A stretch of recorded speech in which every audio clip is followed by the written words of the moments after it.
அனைவருக்கும் 79வது சுதந்திர தின நல்வாழ்த்துக்களை தெரிவித்துக் கொள்கிறேன். நம்முடைய நாட்டின் சுதந்திர போராட்ட வீரர்கள் எவ்வளவோ அரும்பாடுபட்டு கஷ்டப்பட்டு நம்முடைய நாட்டிற்கு சுதந்திரத்தை பெற்றுக் கொடுத்திருக்கிறார்கள். அது அவ்வளவு ஒரு எளிதான ஒரு காரியம் கிடையாது. குறிப்பாக சொல்ல வேண்டியிருந்தால் நம்முடைய மகாத்மா காந்தி அவர்கள், சுபாஷ் சந்திரபோஸ் அவர்கள், புலிகாந்த குமரன் அவர்கள், இப்படி சொல்லிக்கொண்டே போகலாம். எத்தனையோ பேர் இருக்கிறார்கள். நமக்கு இப்போது சுதந்திரம் கிடைத்து விட்டது. காரணம் என்ன? அவர்கள்தான்.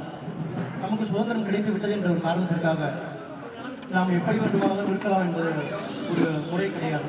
இப்போதும் நம்முடைய தேசப்பட்டை நம்மால் வெளிப்படுத்த முடியும். எப்படி வெளிப்படுத்தலாம் என்று கேட்டால், அரசாங்கம் சொல்கிறது மக்கும் குப்பை மக்காத குப்பை என்று பிரித்து கொடுக்க வேண்டும் என்று பிரித்து கொடுத்து நம்முடைய தேசப்பட்டை வெளிப்படுத்தலாம். தண்ணீரை தேவையில்லாமல் செலவழிக்கக்கூடாது. நாம் அரசாங்கம் செய்யும்போது கூட தண்ணீரை திறந்து அப்படியே செய்து கொண்டிருக்கிறோம். தண்ணீரை வீணடிக்கிறோம், விரயம் செய்கிறோம். தண்ணீரை விரயம் செய்யக்கூடாது. ஒரு மனிதனுக்கு தேவையான அடிப்படை தேவைகள் 3: உணவு, உடை, இருப்பிடம். நம்மிடம் பணம் இருக்கிறது என்கிற ஒரு காரணத்திற்காக பணத்தை விரயம் செய்யக்கூடாது. நாம் ஒரு உணவு விடுதிக்கு செல்கிறோம். நமக்கு என்ன எவ்வளவு தேவையோ அதனை பெற்றுக்கொள்ளலாம். வேண்டாம் என்றால் விட்டுவிடலாம். நாம் பணம் கொடுக்கிறோம் என்ற ஒரு காரணத்திற்காக உணவை அதிகமாக வீண் செய்யக்கூடாது. உணவு, உடை, இருப்பிடம் இவை அனைத்தும் பொது சொத்து.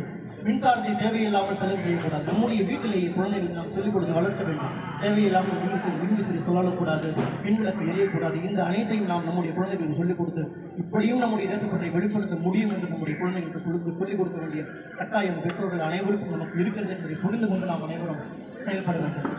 நம்முடைய சுதந்திர போராட்ட தலைவர்கள் அனைவரும் எப்படி வாழ வேண்டும் என்று அவர்களுடைய வாழ்க்கை முறையிலேயே வாழ்ந்து காட்டியிருக்கிறார்கள். ஒரு முறை மகாத்மா காந்தி அவர்கள் ஒருவருடைய வீட்டில் தங்கியிருந்த போது 1 வார காலம் தங்கியிருந்தார். தங்கி முடித்த பிறகு அவர் புறப்பட வேண்டிய ஒரு நேரம்.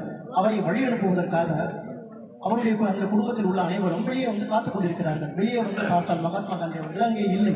அனைவருக்கும் ஆச்சரியம், என்னடாது எங்கே சென்றார் என்று காணவில்லை என்று அனைவரும் தேடிக்கொண்டிருக்கிறார்கள். தேடிக்கொண்டிருக்கும் போது அவர் என்ன செய்து கொண்டிருக்கிறார்? அவர்களுடைய வீட்டிலேயே கழிவறையில் சுத்தம் செய்து கொண்டிருக்கிறார். பாருங்கள், மகாத்மா காந்தி அவர்கள் கழிவறையை சுத்தம் செய்கிறார். அவரை பார்த்த பிறகு கேட்கிறார்கள் அந்த குடும்பத்தில் உள்ளவர்கள், நீங்கள் இப்படிப்பட்ட வேலைகளை செய்யலாமா?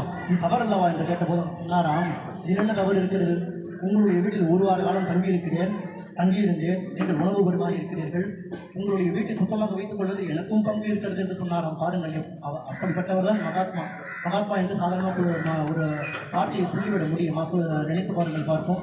ஆகையால் தான் அவர் மகாத்மா. எப்படியெல்லாம் வாழ்ந்து காட்டியிருக்கிறார் பாருங்கள். அவர் எப்படி என்றால் தினந்தோறும் காலையில் 10 பேரிச்சம்பழம் மட்டுமே எடுத்துக்கொள்வார்.